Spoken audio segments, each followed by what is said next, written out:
beats us to the punch. Jamie Driver, the Red Queen, what a comeback fight tonight. Right in the first round, you stopped her. How do you feel right now? I feel on top of the world. I feel amazing. I wish it was more rounds, but I'll take a fast way out.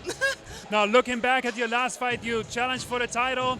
Was it so important to you to make a statement tonight? It was extremely important for me to come out and show the world what I'm truly capable of. No one got to see that in the Josette fight, and I just showcased it for the world to see. So I hope I get that next opportunity for the belt. She came over from Croatia. She didn't have a bare knuckle fight before, but she's a very experienced fighter. And there was some animosity yesterday during the weigh-ins. Did that fire you up? You know, honestly, fighting, I'm always fired up. This is who I am. You know what I mean? So it was just another day for me. Maybe not for her because this was her first bare knuckle fight, but I'm always amped up to do this. What did you learn from your last fight with Josette Cotton, and what changes did you implement? I learned keep my chin down, lower my stance a little bit, and use my angles and my footwork to land more punches and combinations, and don't ever stop attacking and coming forward. And obviously it worked out very well for me tonight. How was it coming out here? We know you're not from Florida originally, but you train here with Derek Santos. So did it feel like a home game? It felt really awesome to kind of come out to my second home, and I have a bunch of people here to watch me, and I know a bunch of people back home are watching me on TV, so it feels pretty awesome. How important is Derek for you and for your development as a fighter? Extremely important. You know, he's helped me get to a whole nother level over the last couple years of him and I working together, and our assistant coach, Brian Garber. They've made me a complete fighter now, and it's pretty awesome. What does it take to be successful in a Trigon? It's such a unique surface also in combat sports.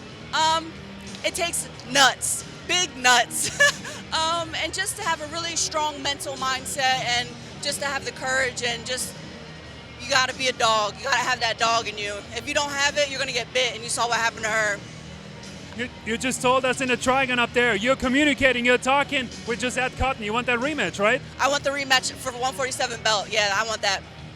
What did she say when you asked her about that? Is she open to it?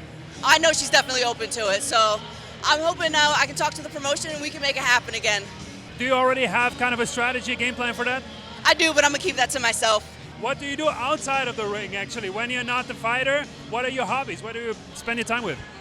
So honestly, I like to just spend a lot of time with my family, and, I work actually for my dad's business back home. We hang gutters and downspouts, so I'm out doing the jobs with him. And I'm just pretty much at home. I'm kind of a bum. I'm at the gym. I'm a gym girl, and I work, and I'm at home with my family. That's about it. Hang out with my friends. What do you think about the evolution of the sport of bare knuckle? It's getting bigger and bigger. And how happy are you being part of this process right now? Dude, it's actually really rad. You know, I never thought about it until this fight. I was like, wow, I'm actually like a part of history, not only as a bare knuckle fighter, but as a female bare knuckle fighter. So it's pretty amazing to be a part of this and to see the growth. It's grown so much just within the last year or two. So it's pretty dope. What would you tell people who don't really understand the sport, who just think it's two people swinging wildly at each other in there, but there's so much more involved, right? What would you tell them about the sport? Yes, it does seem, very vicious, but I feel like that's any sport that you do, fighting MMA-wise. I don't know what to tell you. Stop being a It's a great sport. Give it a try. Where do you get your motivation from, your drive? Probably from my family, seeing that my dad was a professional NASCAR driver. My brother was a very elite athlete.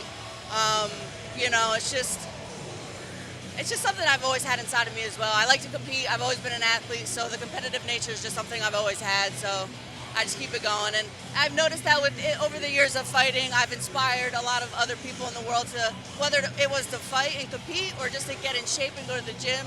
So I like to know that I'm helping other people in the world while I'm doing this crazy stuff. So. Where do you get your nickname from, the Red Queen? So I've had the red hair for a long time, probably about 10 years. I've had a plethora of nicknames over the years, but the Red Queen just seems more fitting than all of the others. I'm Jamie Driver with Bare Knuckle News, and no one beats us to the punch.